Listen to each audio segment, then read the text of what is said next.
Hola à todos, j'espère que vous allez bien pour commencer. L'affaire que je vous propose aujourd'hui a secoué le Royaume-Uni récemment et le moins qu'on puisse dire c'est que la vie est folle. C'est une histoire loufoque, c'est une histoire lugubre en même temps et vous pourrez le constater par vous-même. Ce que je vous propose à présent, c'est de cesser les digressions ici et maintenant. Je vous laisse vous installer tranquillement et puis je vous dis à tout de suite. So on the ground floor, underneath the stairs, there's a few like storage boxes and things, and in the middle, I think it's in one of the boxes or in a bag or something.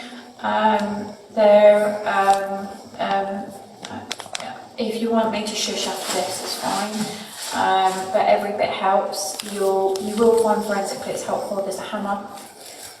I know, but I'm trying to help so you find everything. It's in the middle underneath the stairs.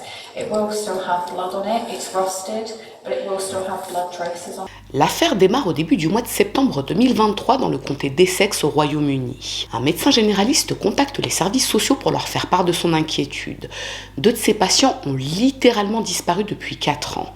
Louis et John Mccullough. Le médecin explique que Louis et John ont 70 ans, ils sont retraités et ils vivent à Great en Essex. C'est une petite commune de 13 000 habitants où tout le monde se connaît plus ou moins. Le couple a un suivi médical depuis plusieurs années à cause de nombreux problèmes de santé, ce qui en soi n'est pas étonnant compte tenu de leur âge. John a du diabète de type 2, de l'hypertension, un glaucome et du cholestérol. Et Louis est agoraphobe, c'est-à-dire qu'elle craint l'extérieur. Elle a quelques troubles du comportement.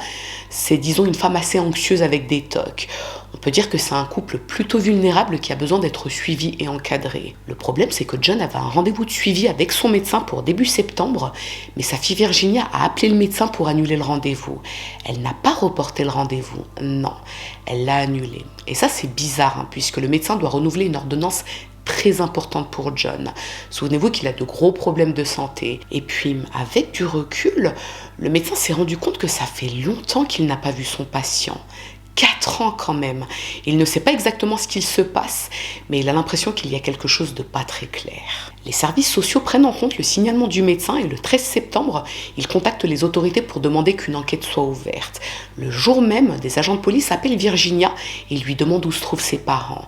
Et là, Virginia leur affirme qu'ils sont simplement partis en vacances. Ils profitent de leur retraite.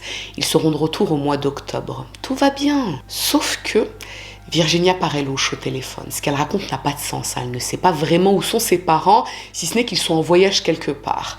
Ce que la police pense à ce moment-là, c'est que Virginia a sans doute tué ses parents.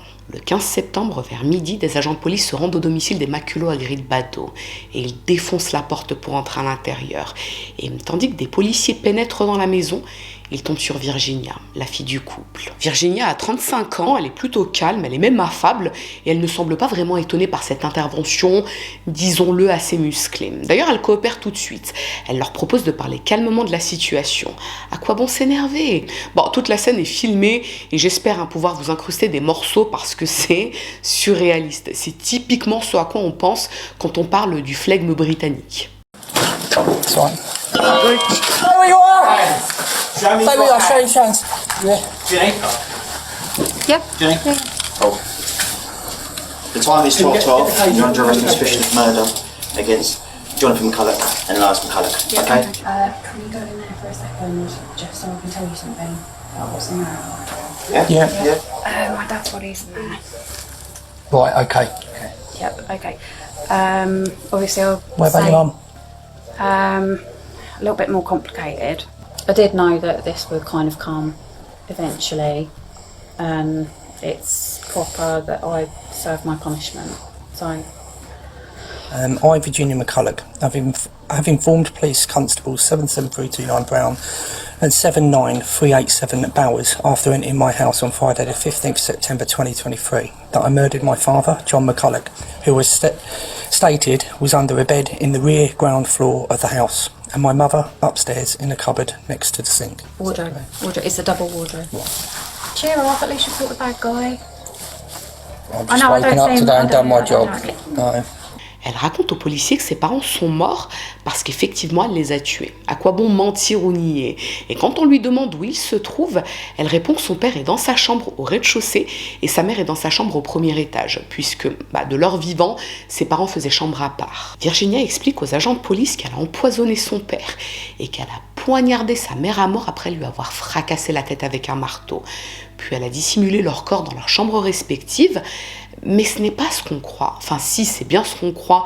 Elle a tué ses parents, mais si elle l'a fait, c'est parce qu'ils étaient violents avec elle. Elle a craqué, tout simplement, mais elle ne les a pas tués récemment. Non, leur meurtre remonte à juin 2019, soit 4 ans plus tôt. Ce qui veut dire que Virginia a vécu pendant 4 ans avec le corps de ses parents. Et là, je vous laisse imaginer l'odeur de la baraque. Ce qui est étonnant au vu des images, c'est que Virginia est plutôt coopérative avec les agents de police.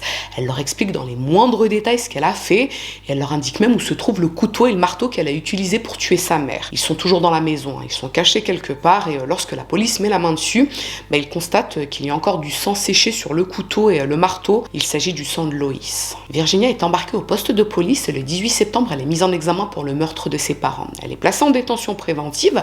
Cela dit, elle ne plaide pas coupable. Elle souhaite prendre son temps avant d'accepter un plaidoyer de culpabilité. Bon, là, vous vous demandez certainement pourquoi. Après tout, elle a avoué, ça a même été enregistré, et on a retrouvé les corps dans la maison. Alors, selon moi, l'explication la plus simple, c'est qu'elle voulait d'abord voir avec ses avocats s'il n'y avait pas moyen d'invoquer la folie. Vous savez, le fameux raptus. Toujours est-il qu'après la mise en examen de Virginia, le département de police ouvre une enquête afin de comprendre ce qu'il a pu se passer. On parle quand même d'un couple de retraités décédés depuis 4 ans avant qu'un médecin signale enfin leur disparition. Ça semble fou, d'autant que Virginia n'est pas fille unique. Elle a 4 grandes sœurs et des neveux et nièces. Comment personne n'a pu se rendre compte de la disparition de Loïs et John en 4 ans? Et puis, est-ce que Virginia était vraiment maltraitée par ses parents? Parce que c'est quand même l'excuse qu'elle avance. Et est-ce que ça pourrait expliquer ce qu'elle a fait? On n'a pas énormément d'informations sur le background de la famille Mccullough puisque les autres enfants du couple ont demandé aux autorités à bénéficier de l'anonymat. Cela dit, on a quelques éléments. On sait que John était un professeur d'université à la retraite et que Virginia n'a pas de bon rapport avec ses sœurs. Elles disent d'elle qu'elle est inadaptée socialement et qu'elle est manipulatrice. Cela dit, et c'est un point quand même important je trouve, Virginia a été diagnostiquée paranoïaque et autiste. On n'a pas non plus énormément d'informations sur le parcours de Virginia. Ce que l'on sait, c'est qu'elle est retournée vivre chez ses parents début 2019 parce qu'elle n'arrivait plus à subvenir à ses besoins. En fait, Virginia avait beaucoup de problèmes à cause de son addiction au jeu d'argent.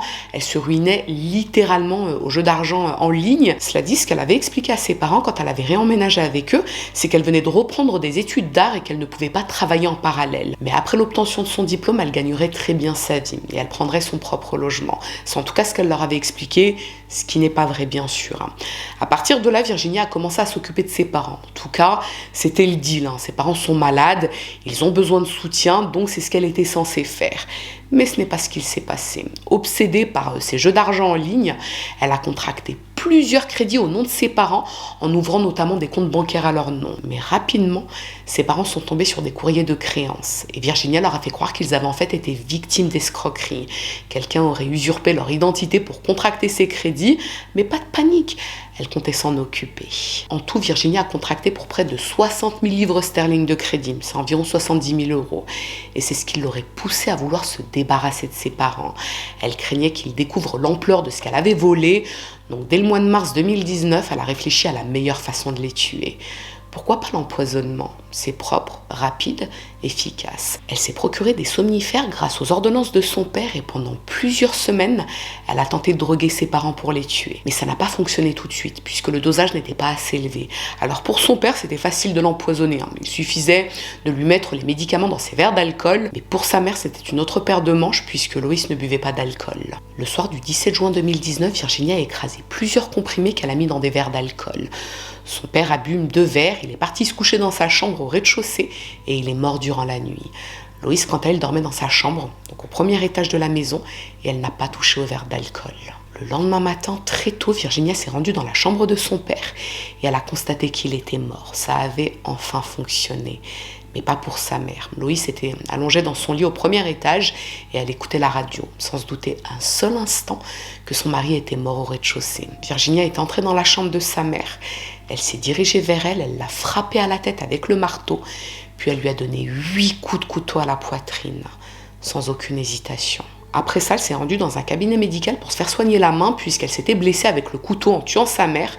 Puis elle est partie acheter un sac de couchage et des gants dans un magasin. En rentrant chez ses parents, elle a mis sa mère dans le sac de couchage et elle l'a cachée dans le placard de sa chambre.